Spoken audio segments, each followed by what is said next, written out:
بالله من الشيطان الرجيم. بسم الله الرحمن الرحيم. يا أيها الذين آمنوا قوا أنفسكم وأهليكم نارا وقودها الناس والحجارة عليها ملائكة غلاظ شداد لا يعصون الله ما أمرهم ويفعلون ما يؤمرون.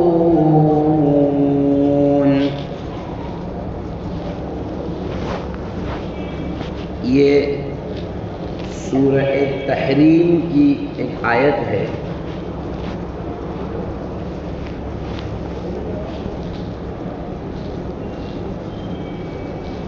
اس کے ضمن میں چند باتیں عرض کرنا ہے مختصر وقت میں. انشاءاللہ 10 بجے تک ختم ہو جائے گا. آج پارے بھی الحمدللہ 29ویں پارے کے 4 رکوع اور بچے ہیں، وہ بھی کل اور پرسوں میں انشاءاللہ ہو جائیں گے. اللہ تبارک و تعالی نے ارشاد فرمایا، پہلے آیت کا ترجمہ دیکھیں. اے ایمان والو،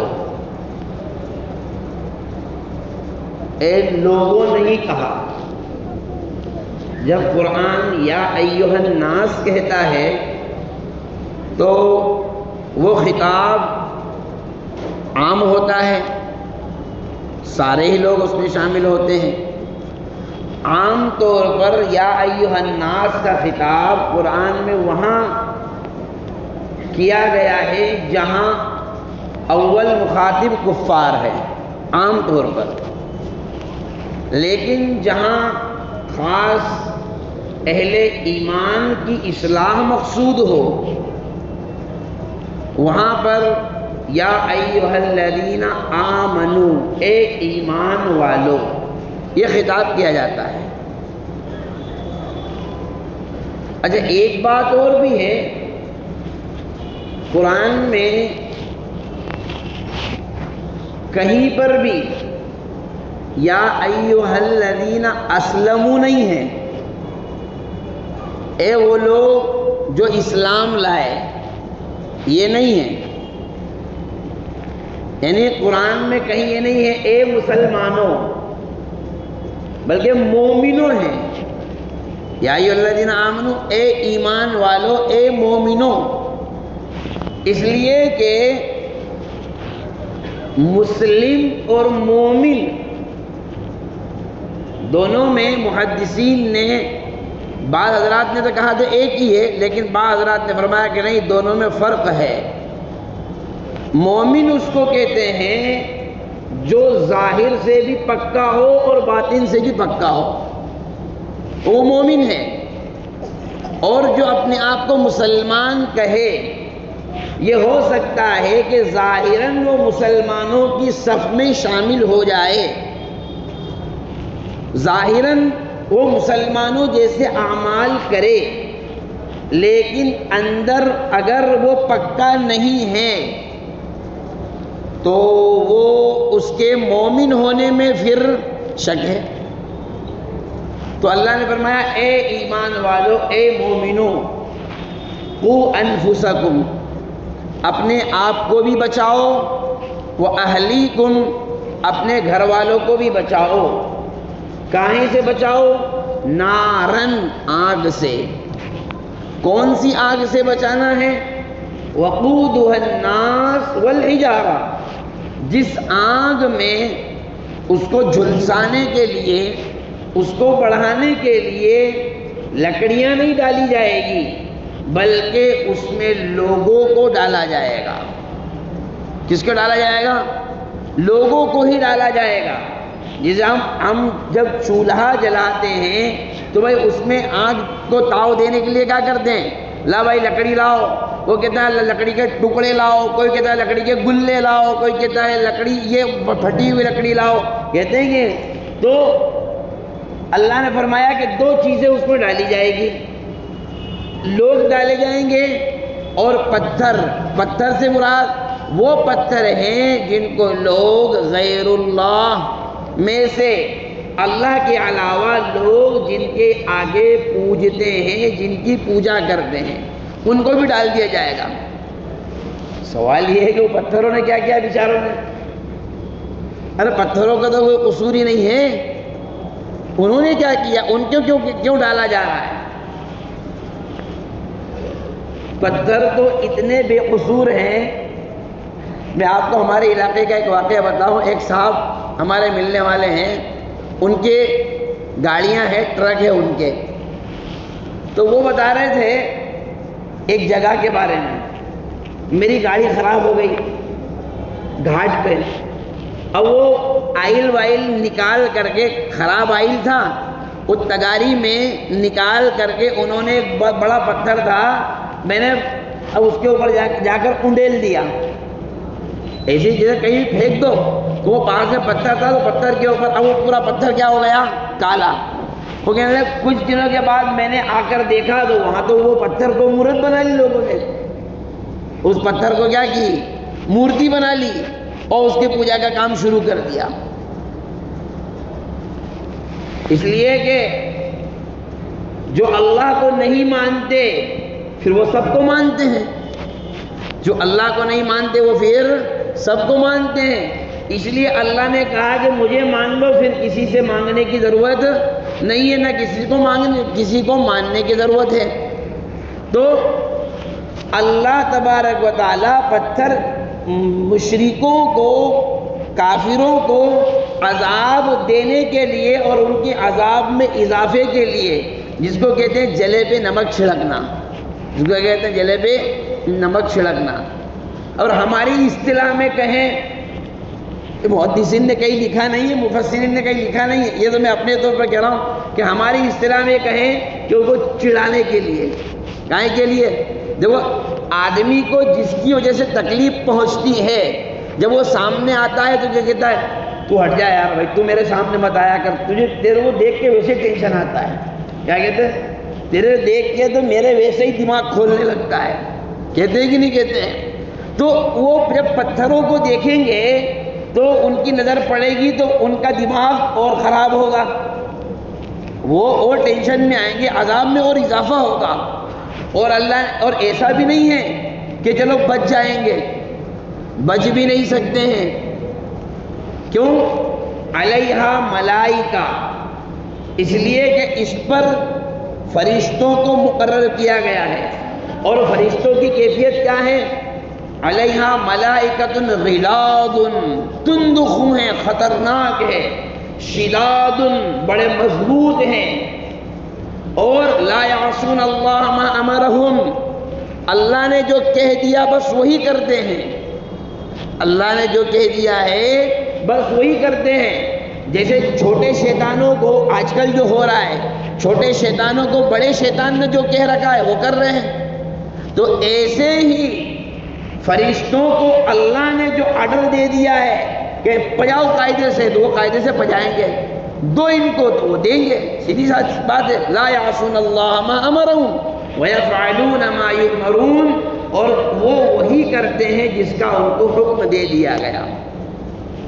حضرت عمر رضی اللہ تعالی عنہ نے سوال کیا، یا رسول اللہ، اپنے بارے میں تو سمجھ میں آتا ہے کہ جہنم کی آگ سے اپنے آپ کو ایمان والوں بچاؤ، لیکن گھر والوں کو ہم کیسے بچا سکتے ہیں؟ بھئی گھر والوں کو ہم کیسے بچائیں؟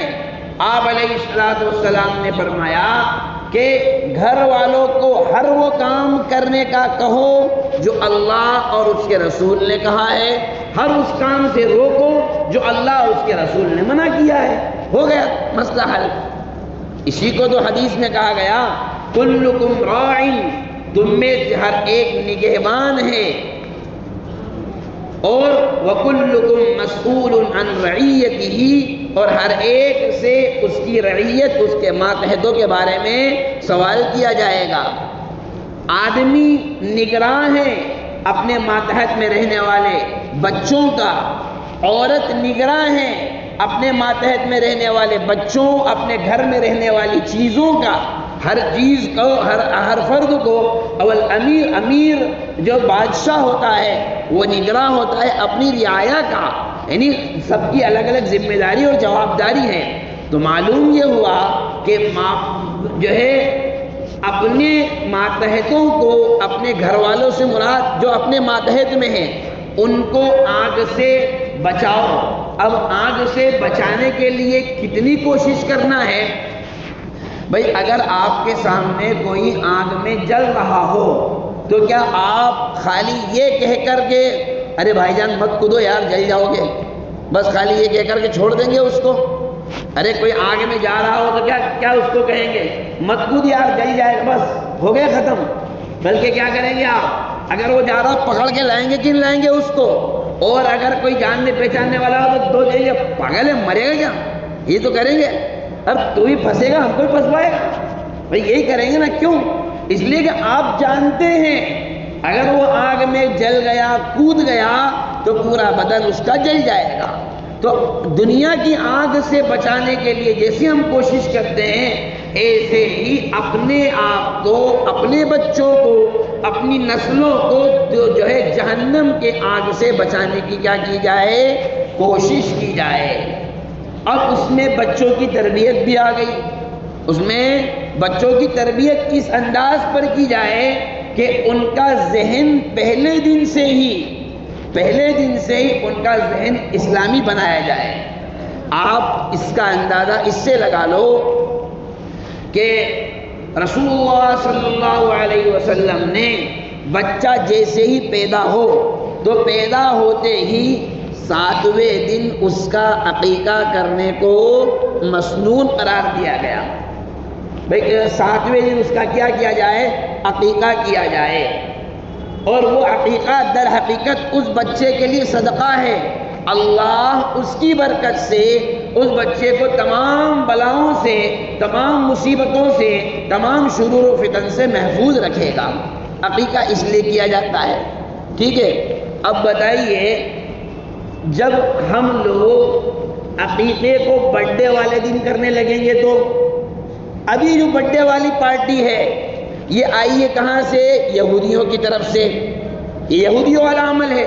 مسلمانوں کے یہاں اس کا کوئی تصور نہیں ہے، اسلام میں اس کا کوئی تصور نہیں ہے، لہٰذا یہ ناجائز اور حرام ہوا. یہ جو برتھ ڈے جتنے بھی ہیں، اچھا بعض لوگ بیچارے اتنے عقل مند ہوتے ہیں اور ایسے شرافت کے مجسمے پیکر اور اتنے شریف اور اتنے دانا ہوتے ہیں کہ وہ برتھ ڈے کو روزہ افطار پارٹی میں جوائن کر دیتے ہیں. کیا کر دیتے ہیں؟ روزہ افطار پارٹی میں برتھ ڈے کو جوائن کر دیا. اب گھر والوں کو خوش کرنا ہے، گھر والوں کی طرف سے پریشر ہے، ان کو کہہ دیا کہ برتھ ڈے منا رہے ہیں. اور جب اب معلوم پڑا کہ فلاں آدمی کو پتہ چلے گا کہ برتھ ڈے کی جو دعوت ہے تو آئے گا نہیں، تو اس کو کیا کہہ کے ٹوپی پہنا رہے ہیں؟ ٹوپی اس کو ہی پہنا رہے ہیں. کیا کہہ کے؟ افطار پارٹی رکھی ہوئی ہے. کیا رکھا ہوا ہے؟ افطار پارٹی رکھی ہوئی ہے. اب بتائیے جب ہم اسلامی شعائر کی ہم اتنا توڑ مروڑ کر کے پیش کریں گے، بھئی ہم تو مومن ہیں نا، ہم مسلمان ہیں. مسلمان کا، ایمان والے کا کام یہ ہے کہ بھئی جو چیز اللہ نے منع کر دی ہے بس وہ کام ہم کو نہیں کرنا ہے. رہا مسئلہ ماں باپ کی محبت کا، یاد رکھیں محبت اس حد تک جائز ہے اپنی اولاد سے کہ وہ محبت اللہ اور اس کے رسول کی نافرمانی میں مبتلا نہ کر دے. حضرت موسیٰ اور حضرت خضر کا جو واقعات تھے اس میں سے ایک واقعہ یہ بھی تھا، فانطلقا، وہ چلے حتی اذا لقیا غلاما، ایک بچہ کھیل رہا تھا، فقتلا، حضرت خضر نے اس کو کیا کر دیا؟ قتل کر دیا. اور موسیٰ علیہ السلام مجھ سے ہو گیا حضرت کیا کر رہا ہو یار، بیچارے نے کیا کیا؟ کہا بھی صبر کرو بتاتا ہوں. پھر آگے انہوں نے کیا بتایا؟ اما الغلام، وہ بچہ کیا بچے کا کیا مسئلہ ہے؟ فکان ابواہ مؤمنین، اس بچے کے والدین نیک تھے. کیا تھے؟ فرما بردار تھے.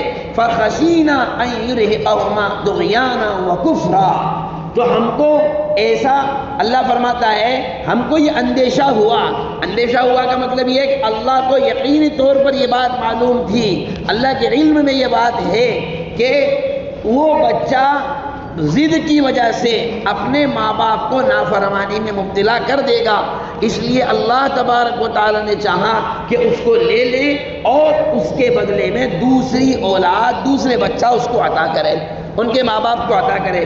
تو معلوم یہ ہوا کہ ماں باپ اپنے بچوں کی محبت میں ایسے پاگل اور دیوانے ہو سکتے ہیں جو کہ بچہ تو جہنم میں جائے، جن کے بچے کو تو دھکیل رہے ہیں، بجائے اس کے کہ آگ سے اس کو حفاظت کرتے، اس کے چکر میں ہم خود آگ کے قریب اپنے آپ کو لے کر جا رہے ہیں. اس لیے اور دیکھو میرے بھائیوں، ایک چیز یاد رکھو، روزانہ یہ جو درس قرآن ہوتا ہے اس کا مقصد یہ نہیں ہے کہ ماشاءاللہ بہت ساری بھیڑ جمع ہو گئی اور فتح مسجد پوری پیک تھی اور بہت سارے لوگ تھے اور بس تھوڑی دیر واہ واہی ہو گئی. یہ اس لیے ہوتا ہے، دیکھو اگر ہم بیان اس لیے سن رہے ہیں کہ ہمارے کانوں کا فیشن پورا ہو جائے، ہمارے کانوں کا فیشن اگر ہم نے بنا لیا ہے کہ سن لیں گے اور ٹائم کور دیے دیکھیں 8-2.5 گھنٹے مسجد میں رہے خالی اس کے لیے، تو پھر کوئی فائدہ نہیں ہے. یہ باتیں اس لیے ہوتی ہے ہم جو عملی جامہ پہنانے کی کوشش کریں، اپنے عمل میں اس کو لائیں گے، اللہ تبارک و تعالی راہوں کو کھولے گا، ہموار کرے گا. تو قرآن نے جب یہ کہا کہ اے ایمان والو اپنے آپ کو بھی بچاؤ، اپنے گھر والوں کو بھی بچاؤ، اب گھر والوں میں ہماری بیویاں بھی آ گئی، ہمارے بچے بھی آ گئے، ہمارے والدین بھی آ گئے، ہمارے رشتہ دار بھی آ گئے. ہاں اب ایک چیز، آخری بات، ایک چیز یہ سمجھ لیں کہ صاحب اگر کوئی رشتہ دار مانتا نہیں ہے تو پھر کیا کریں؟ تو یاد رکھیں ایک پوائنٹ کی بات، ہر آدمی کے 3 حیثیتیں ہوتی ہیں، ہر آدمی کی 3 حیثیتیں. سب سے پہلی حیثیت یہ ہے کہ وہ سمجھا دے. پہلی بات تو ہم کسی کو بول نہیں سکتے، ہم کو پتا ہے بولنے جائیں گے تو وہ لڑ لے گا، تو ایسی صورت میں ہم نے اس عمل کو دل سے برا سمجھ لیا، ہم نے اس کو کہ نہیں غلط طریقہ ہے، ہم بری ہو گئے، دل سے برا سمجھنا. دوسرے نمبر پر مسئلہ یہ ہے کہ ہم رائے دے سکتے ہیں، ابو کو رائے دے سکتے ہیں، بھائی کو رائے دے سکتے ہیں، بہن کو رائے دے سکتے ہیں، چاچو کو رائے دے سکتے ہیں، چاچی کو رائے دے سکتے ہیں. یعنی ہماری ایک حیثیت یہ ہے کہ دیکھو آپ جو کر رہے ہیں آپ غلط کر رہے ہیں، اگر اس طرح سے کرو گے تو پھر ہم آپ کے ساتھ میں، اس معاملے میں ہم آپ کے ساتھ میں نہیں ہیں. یہ دوسری حیثیت ہوئی. تو بھئی جہاں رائے دینے کا موقع ہے وہاں رائے تو دے سکتے ہیں، وہاں رائے دے کر کام چلائیں.